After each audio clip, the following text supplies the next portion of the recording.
106 উচ্চ Chitpur road, gramophone rehearsal room, Kolkata, 1/7/1937। Kalyani আসো, তোমার পত্র পেয়েছি সেদিন, নববর্ষার নব ঘন সিক্ত প্রভাতে। মেঘ মেদুর গগনে সেদিন অশান্ত ধারায় বাড়ি ঝরছিল। 15 বছর আগে এমনই এক আষাঢ়ে, এমনই এক বাড়ি ধারায় প্লাবন নেমেছিল। তাই তুমি হয়তো স্মরণ করতে পারো। আষাঢ়ের মেঘপুঞ্জকে আমার নমস্কার। এই মেঘদূত বিরোহী যক্ষের বাণী বহন করে নিয়ে গিয়েছিল কালিদাসের যুগে রেবা নদীর তীরে, মালবিকার দেশে, তার প্রিয়ার কাছে। এই মেঘপুঞ্জের আশীর্বাদই আমার জীবনে এনে দেয় চরম বেদনার সঞ্চার। এই আশার আমায় কল্পনার স্বর্গলোক থেকে টেনে ভাসিয়ে দিয়েছে বেদনার অনন্ত স্রোতে। তোমার অনুযোগের অভিযোগের উত্তর দিই। তুমি বিশ্বাস করো, আমি যা লিখছি তা সত্য। লোকের মুখে শোনা কথা দিয়ে যদি আমায় মূর্তির কল্পনা করে থাকো, তাহলে আমায় ভুল বুঝবে, আর তা মিথ্যা। তোমার উপর আমার কোনো জিঘাংসা নেই, এ আমি সকল অন্তর দিয়ে বলছি। আমার অন্তর্যামী জানেন তোমার জন্য আমার হৃদয়ে কি গভীর ক্ষত, কি অসীম বেদনা। কিন্তু সে বেদনার আগুনে আমি পড়েছি, তা দিয়ে তোমায় কোনো দিন দগ্ধ করতে চাইনি। তুমি এই আগুনের পরশ মালিক না দিলে আমি অগ্নিবীণা বাজাতে পারতাম না, আমি ধূমকেতুর বিস্ময় নিয়ে উদিত হতে পারতাম না।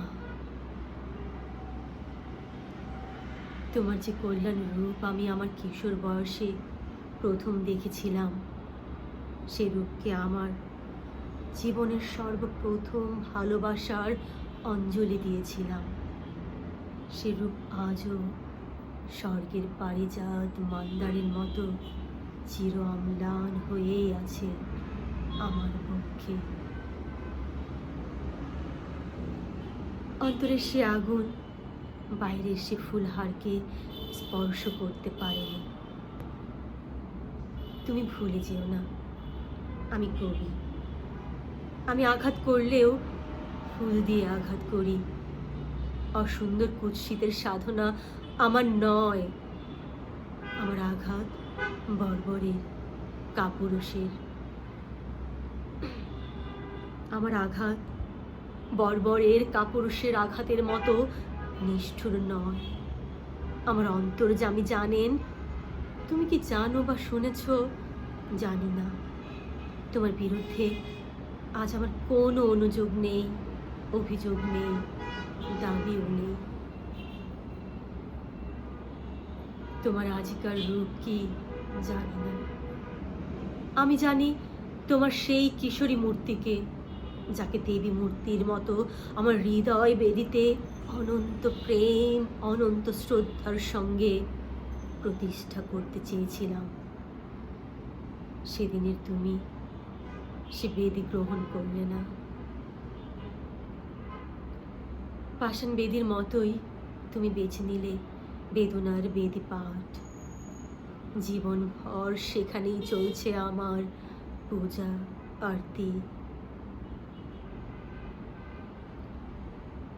আজকাল তুমি আমার কাছে মিথ্যা, ব্যর্থ, তাই তাকে পেতে চাইনি। জানি নে, হয়তো সে রূপ দেখে বঞ্চিত হব, অধিকতর বেদনা পাব, তাই তাকে অস্বীকার করেই চলেছি। দেখা নাই হলো এ ধুলির ধরায়, প্রেমের ফুল এ ধুলিতে হয়ে যায় ম্লান, দগ্ধ, হতশ্রী।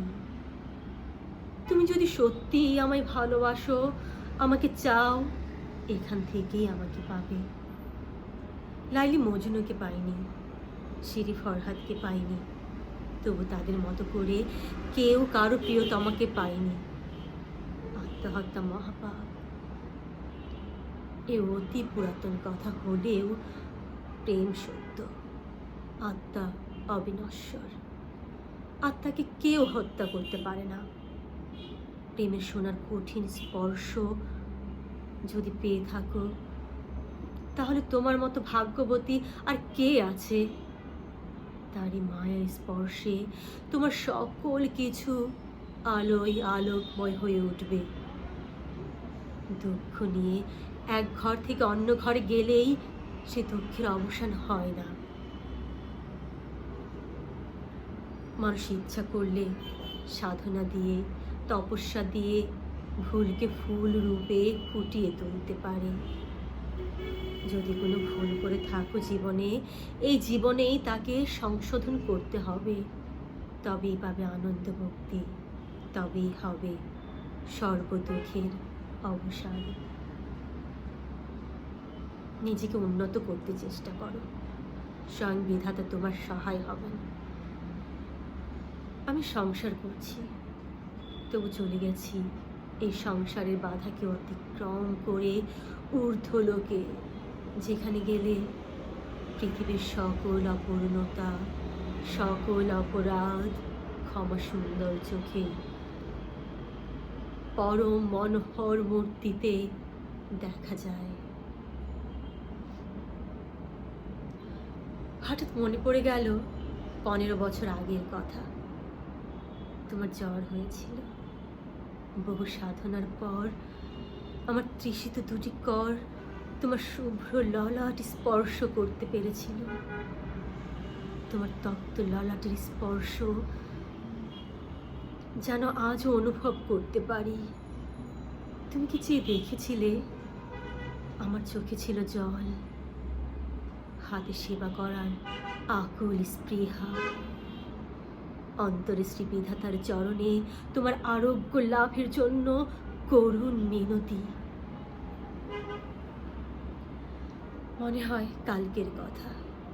মহাকাল যে স্মৃতি মুছে ফেলতে পারলেন না। কি উগ্র অতৃপ্তি, কি দুর্দমনীয় প্রেমের জোয়ারই সেদিন এসেছিল। সারা দিন রাত আমার চোখে ঘুম ছিল না।